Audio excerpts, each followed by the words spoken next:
말씀 주신 내용을 조금 하나하나 좀 풀어서 설명을 좀 해주시면 좋을 것 같은데요.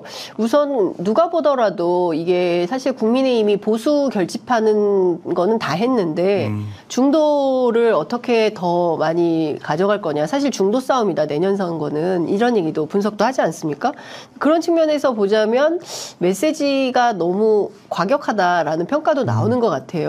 그렇죠. 예, 그런 측면에서 보면 민주당에게는 한동훈 이른바 한동훈 노선, 한동훈 뭐 보수 쪽에서는 현상 뭐 이렇게 표현을 하던데 이런 것들이 민주당 선거에는 크게 도움이 될 수 있는. 저는 뭐 도움 여부를 벗어나서 한동훈 정치가 전 조금 더 새로웠으면 좋겠다라는 느낌이 있었어요. 전 이준석 대표도 저는 제 생각에는 중도 보수의 입장에서 마크롱의 길을 걸어갔으면 좋겠다. 새로운 정치를 좀 열고 나갔으면 좋겠다는 한번 제안을 했었거든요. 그런 것처럼 한동훈도 그런 보수 본연의 전체에서 우리가 자유와 민주주의, 공존과 공화 이런 부분들을 어떻게 잘 접목해 나가면서 우리나라의 보수주의 정치를 잘 해나갈 것인가 이게 필요한데 거의 이제 적대적으로 그 민주당과 이재명과 운동권을 악마하면서 저 악마를 척결하는 정의의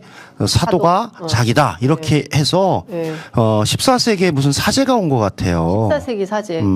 왜냐하면 저기 그 중세 시대에 되게 그런 게 많이 있었잖아요. 마녀 사냥이. 그런 이후 인간의 모습을 찾기 위한 노력들이 르네상스로 이어졌고 그러면서 그 근대화로 이어지면서 인간을 새롭게 찾는 시기가 왔는데 지금 14세기 이념의 시대, 마녀 사냥의 시대로 들어가는 것 같아서 대단히 우려스럽다. 그래서 저는 뭐 케네디의 연설이나 서태지의 어쩌고저쩌고를 배웠다고 얘기하는데 잘못 읽은 것 같아요. 그래서 대단히 우려스럽다. 것 같아요. 저는 그렇게 안 갔으면 좋겠어요.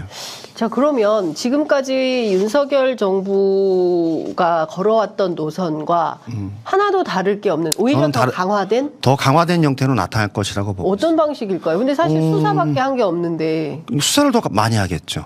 수사를 더 많이 한다. 그렇죠. 지금도 많이 했는데 수사를 지금보다 더 많이 하겠죠. 뭐 더 털어도 나올 게 또 있습니까? 아니 다 터는 거죠, 뭐. 더 턴다고요? 네, 그렇습니다. 그리고 저는 그래서 한동훈 비대위원장은 윤석열 검찰 정치의 분식 정치를 하려고 했는데 악화가 악화를 더 강화한 것 같아요. 악화가 양화를 아니라 악화가 더 강화한 것 같아요. 좀 더 새롭게 좀 변해야 되는데 나이만 70년생이지 생각과 정치 양식은 더 후진적으로 가지 않았나라는 생각이 있어요. 저는 윤석열 대통령은 그래도 가슴에 뜨거운 무엇이 있었어요. 제가 보기에는. 그래서 물론 지금은 변했지만 대학 시기에 그 모의 법정에서 전두환 대통령을 사형 선고한 거 아닙니까? 그렇죠. 그런 열정이 있는 거예요. 그런 역사의식이 있었고.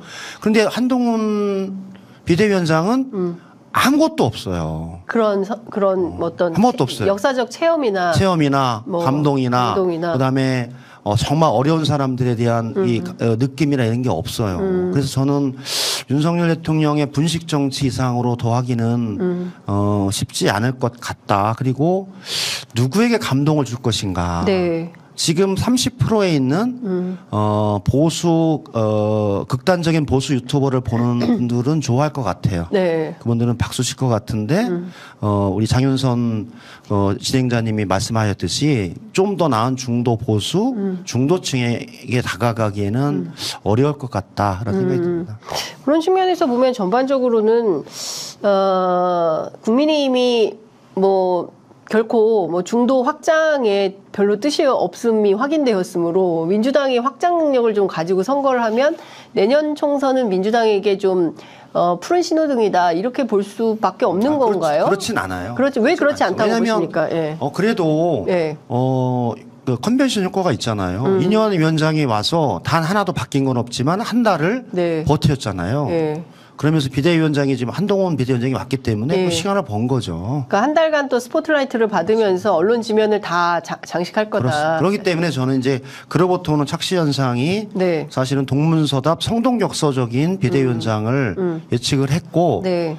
윤석열 대통령과 김건희 여사의 프레임대로 흐름대로 비대위원장이 됐고 공천도 그렇게 될 것 같다. 네. 그래서 대단히 우려스럽다 보고 있습니다. 근데 일단 당장 오늘 이제 이준석 전 대표가 그 탈당 기자회견을 하고 이게 어찌 보면 보수 안에서 약간 균열적 형태로 나타난다고 볼 수 있는 것도 아닐까요? 그거는 그러니까 아무런 영향이 없을까요? 저는 이준석 대표가 잘하길 바래요. 국민의힘의 분열을 우리가 원해서 그런 건 아니고 네. 이준석 대표가 정치를 잘 하는 것이 정치 발전에 도움이 될 것이다. 하나의 매기 효과라고 봐요. 매기 효과. 매기 효과가 있다. 예, 이준석 매기 효과. 그렇죠. 예. 그러니까 젊은 정치의 표상은 한동훈이 아니라 이준석이죠. 그렇죠. 저는 예. 한동훈은 예. 이준석을 쫓아갈 수가 없어요. 저는 말은 70년대 젊은 정치지만 네. 그의 존재 자체가 독립적이거나 새롭게 무엇을 결정할 수 있는 게 아니라 윤석열 김건희 부부의 네. 그 소나기에서 네. 벗어날 수 없는 위치이기 때문에 새로움이 없다라고 봐요. 그래서 저는 그 면에서 이준석 정치는 새로운 시도를 한 것 같고 네. 뭐 도전을 해보겠죠. 그러면 이후에 한동훈보다는 이준석이 훨씬 더 주목받을 가능성이 높다 이렇게 전망하세요? 장기적으로 보기엔 그래요. 장기적으로 보면 그렇다. 자, 그 다음에 바로 뒤이어서 내일은 그 김건희 특검법이 기다리고 있잖아요. 민주당은 내일 표결 처리를 하는 거죠. 예, 예정대로 진행을 합니다. 예정대로 진행을 하면 내일 대통령실, 그다음에 한동훈 장관, 그다음에 윤재호 원내대표 모두 이 법을 악법이라고 주장을 하고 규정을 하고 있어요. 그리고 심지어 윤재호 원내대표는 대통령 내외를 모욕 주기 위한 법이다라고까지 주장을 하고 있거든요. 그리고 왜 하필이면은 총선 앞두고 이런 법을 하냐, 정쟁의 목적이 크다라고 주장합니다. 이런 주장들을 종합해 볼 때 그 주장에 타당함이 있습니까? 전형적으로 그 한동훈 비대위원장의 내로남불이죠. 내로남불이다.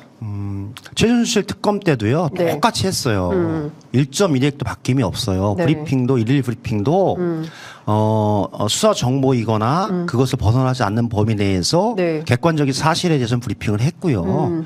김경수 특검에서도 같이 했어요. 그리고 최순실 특검과 김경수 특검도 야당 추천 특검을 받은 거예요. 네. 왜냐하면 그것이 박근혜 대통령 시기에 최순실, 문재인 대통령 시기에 김경수였기 때문에 여당과 여야 합의한 특검이라고 하는 것이 네. 유효하지 않기 때문에 특검을 한 이유가 없기 때문에 네. 야당 특검을 받아준 거죠. 예, 민주당이. 예. 저쪽도 국민의 새누리당이 예. 그렇죠? 그렇죠. 그때는 그렇죠. 새누리당이죠. 새누리당이었죠. 그런 것처럼 이번도 마찬가지죠. 그게 최순실 저게 뭐냐면 이재명 특검이었으면 야당 특검이 안 맞죠. 그러니까요. 그렇죠. 그러니까 김건희 특검이었기 때문에 야당 특검이 가서 공정하게 수사하는 것은 전혀 다름이 없는 정말 그 동료 시민들의 보편적인 생각입니다. 예. 그러니까 지난번에도 보니까 2016년 특검 때 최순실 씨가 이거를 왜 야당에게만 2명의 특검 후보 추천권을 주냐라고 해서 그 헌법재판소에 소를 제기해가지고 2019년 2월에 합헌 결정을 받았어요. 왜냐하면 이해충돌 사유가 있기 때문에 대통령이 포함된 여당에게는 특검 추천권을 주면 안 된다라는 결정을 그렇죠. 내렸거든요. 그런데 이런 거 다 모르지 않으실 텐데 이런 입장을 나오니까 그거는 제가 보기에는 한동훈 비대위원장이 아까 말씀드렸듯이 한계예요. 그러니까 한동훈 비대위원장은 윤석열 김건희 부부의 소나기에서 네. 벗어날 수 없다. 딱 그 바운더리 한계 있다라고 보는 겁니다. 그래서 내일 의결을 어떻게 할지도 모르는데 벌써 네. 악법이다, 거부권이다 얘기하는 것 자체가 너무 많이 나간 거죠. 저는 한동훈 비대위원장이 배워야 될 게 전 민주주의라고 생각해요. 민주주의에 대한 이해와 실천이 전혀 없는 것 같아요.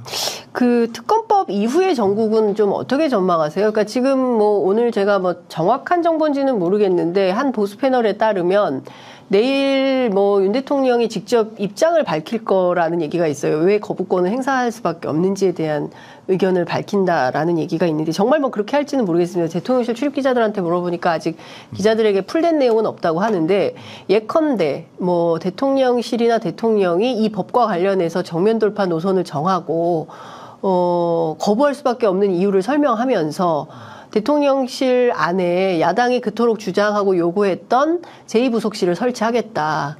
그리고 뭐 특별감찰관, 뭐 문재인 정부 때는 없었지만 우리 정부는 도입하겠다. 뭐 이런 등등의 일종의 유화책을 내놓는다고 하면 그러면 어떻게 될까요? 안고 없는 찐빵이죠. 팥소로 바꿔주십시오. 네. 예.